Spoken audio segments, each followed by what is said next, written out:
No princípio, antes de tudo o que conhecemos, não havia apenas criação. Havia um plano grandioso, uma intenção divina por trás de cada estrela e cada ser. Gênesis nos revela a majestade desse propósito original. A voz divina ecoou sobre o vazio, e a luz irrompeu, separando-se da escuridão primordial. O firmamento se estendeu, dividindo as águas acima e abaixo, estabelecendo a ordem. As águas se reuniram, revelando a terra seca, que logo se vestiu de verde vibrante. Plantas e árvores frutíferas brotaram, cada uma com sua semente, enchendo o mundo de vida. O sol, a lua e as estrelas foram postos nos céus para governar o dia e a noite. Os mares fervilharam com criaturas vivas, e os céus se encheram com o canto dos pássaros. Cada ser, de peixes a aves, foi abençoado para multiplicar-se e preencher seu domínio. Então, da própria terra, o homem foi formado à imagem e semelhança do Criador. O sopro da vida o animou, e Adão despertou em um jardim perfeito, o Éden. Ele não estava sozinho. Uma companheira, Eva, foi criada para ser sua auxiliadora. Juntos, eles representavam o ápice da criação, dotados de razão e livre arbítrio. No jardim do Éden, um paraíso exuberante, o homem recebeu uma missão sagrada: cuidar da terra, cultivar o jardim e zelar por toda a criação divina. Adão e Eva viviam em perfeita harmonia com a natureza e com seu Criador. Cada planta, cada animal, cada riacho refletia a bondade e a sabedoria de Deus. Eles desfrutavam de uma comunhão íntima, caminhando com Deus na brisa do dia. Um propósito claro: ser guardiões e administradores de um mundo perfeito. Mas, em meio a tanta perfeição e propósito, havia também uma escolha. Uma única árvore, um único comando, testaria a obediência e a confiança. O destino da humanidade e de toda a criação estava prestes a ser decidido. No coração do Éden, uma história antiga se desenrola. Uma história de escolha, tentação e as profundas consequências que moldaram a humanidade. Não começou com o pecado, mas com uma semente de dúvida plantada na mente de Eva, enquanto ela contemplava o fruto proibido. A serpente, com sua voz suave e persuasiva, questionou a palavra divina, tecendo uma teia de engano e sedução. Ela sussurrava: será que Deus realmente disse que não podem comer de nenhuma árvore do jardim? Eva, seduzida pela promessa de conhecimento e poder, estendeu a mão para o fruto, seu desejo crescendo a cada instante. O ato simples de tomar e comer, um momento que alteraria para sempre o curso da existência humana. Adão, presente mas em silêncio, observava a cena. Sua omissão, um peso invisível, mas igualmente significativo. Ele também comeu, e com isso a inocência se desfez. O jardim, antes um paraíso, começou a mudar.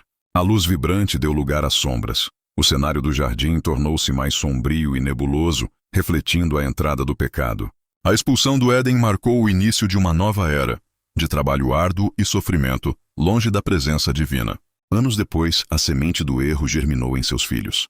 Caim, trabalhando no campo, sentia o peso da vida e a amargura em seu coração. Ele observava seu irmão Abel, e a inveja corroía sua alma. Uma comparação dolorosa que alimentava a ira. A oferta de Abel foi aceita, a de Caim, não. A rejeição acendeu uma fúria incontrolável em seu peito. Deus o advertiu: se fizeres o bem, não serás aceito, mas se não o fizeres, o pecado jaz à porta. Mas Caim não ouviu. A inveja e a raiva o cegaram, levando-o a um ato de violência impensável contra seu próprio irmão. O sangue de Abel clamou da terra, e o primeiro assassinato humano marcou a história com uma dor profunda. O padrão de erro humano se estabelecia: dúvida, desobediência, inveja e violência. Um ciclo que se repetiria através das gerações. A queda não foi um evento isolado, mas o início de uma jornada complexa para a humanidade, cheia de desafios e escolhas morais. Mas mesmo após o erro, mesmo na escuridão das consequências, uma promessa de esperança permaneceu. Deus, em sua infinita misericórdia, não abandonou o ser humano. Ele ofereceu um caminho de redenção e um novo começo. A história de Gênesis 3 e 4 nos lembra que, apesar de nossas falhas, a graça divina está sempre presente, oferecendo perdão e um futuro.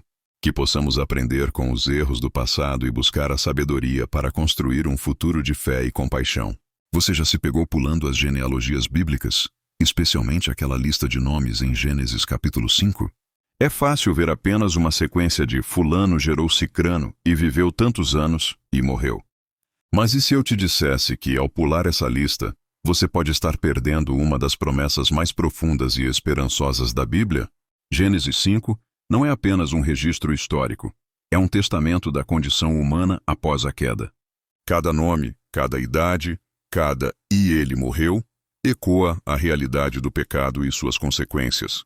Adão, Sete, Enos, Cainã, Maalalel, Jared, Enoque, Matusalém, Lameque, Noé. Homens que viveram por séculos, mas que, inevitavelmente, enfrentaram o mesmo destino. A morte se tornou uma constante, um lembrete sombrio da separação de Deus. Mas, mesmo em meio a essa repetição de vida e morte, há uma narrativa oculta, um fio de esperança tecido através das gerações. Essa genealogia é a linhagem da promessa. É a história de como Deus, em sua infinita sabedoria, preservou uma semente, uma descendência, através da qual sua redenção viria. Pense em Enoque, que andou com Deus e não viu a morte. Ele é um vislumbre da vida eterna, uma quebra na monotonia da mortalidade. E Matusalém, cujo nome pode significar "quando ele morrer, virá". Sua longa vida serviu como um período de graça antes do juízo do dilúvio. Cada vida, cada nascimento, não era um acaso, mas parte de um plano divino meticulosamente orquestrado. É a história de pais passando não apenas a vida, mas a fé e a esperança para seus filhos, mantendo acesa a chama da promessa de um Salvador. Apesar da escuridão do pecado e da inevitabilidade da morte, a vida continuou. A natureza, em sua resiliência, nos mostra um paralelo. Após o inverno, a primavera sempre retorna. Da mesma forma, a linhagem humana, embora marcada pela imperfeição, persistiu. Vemos famílias caminhando juntas, compartilhando histórias, transmitindo valores e, crucialmente, a expectativa de um futuro melhor. Gênesis 5 nos lembra que Deus nunca abandona seu plano. Mesmo quando a humanidade falha, Ele está ativamente trabalhando nos bastidores, preparando o caminho para a redenção. Cada nome nessa lista é um elo em uma corrente inquebrável, levando à vinda do Messias. É a prova de que, desde o início, Deus tinha um plano para restaurar a humanidade à sua graça. Não é apenas uma lista de nascimentos e mortes, mas um mapa da esperança, um testemunho da fidelidade de Deus. Então, da próxima vez que você se deparar com Gênesis 5, não o pule. Leia-o com novos olhos, com o coração aberto para a promessa que ele contém. Perceba que cada nome é um passo na jornada divina, um lembrete de que a história da redenção estava sendo escrita desde o princípio. Gênesis 1 a 5 não é o fim da esperança, mas o glorioso começo do plano de Deus para a humanidade. Uma promessa que se desdobra através dos séculos, culminando na vinda de Jesus Cristo. A promessa de vida eterna e restauração completa. Uma promessa que ainda ressoa hoje.